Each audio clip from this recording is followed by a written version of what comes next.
अंटाए लेखाए पानी रे बुड़ीछि वर्षकर फसल मुंडरे हाथ देउछंती चाषी गुड़ाए टंका खर्च करी निजर सबु परिश्रम को लगाई चाषी जेउ चाष करिथिले एबे बन्या पानी से सबु चाष को बुड़ाई देइछि। तेबे सुवर्णरेखा नदीर जलस्तर एबे विपद संकेत उपरे रहिथिबारु एहार शाखा नदी गुड़िक एबे गाँ मुहां होइछि। विशेषकरी बालेश्वर जिल्लार बड़पाल एवं कल्याणपुर पंचायत रे चाषींकर व्यापक क्षयक्षति घटाइछि बन्या पानी। अंटाए पानी रे बुड़ी जाइछि सबु फसल। तेबे चलित वर्ष बन्या उपरे बन्या आसुथिबारु वर्षकर फसल पची नष्ट होई जाइछि।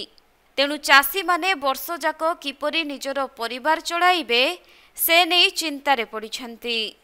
चाष आज्ञा कौन कहवा आम तो परिस्थिति जो नदी गंगार नदी आउ प्रसन्न नदी दीटा नदी अच्छी तापर सरकार जो सड़क बनई दे गले ये सड़क बनवा द्वारा नदीर जल टोटाल कटुनी जहाँफल कि चाष जमी आम जो पैसा खर्च कर चाष करते बर्तमान आम छुआ पिला संभाल भारी कष्टकर माने कांदू कांदू दिन जाऊँगी।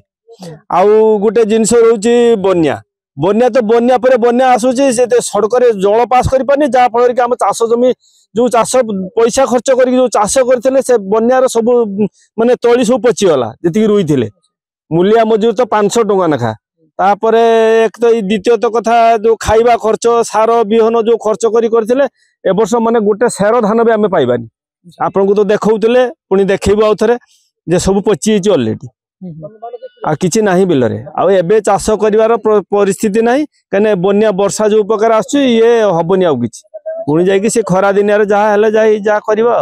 बालेश्वररू प्रसंजित सेठिंग रिपोर्ट कोणार्क लाइव।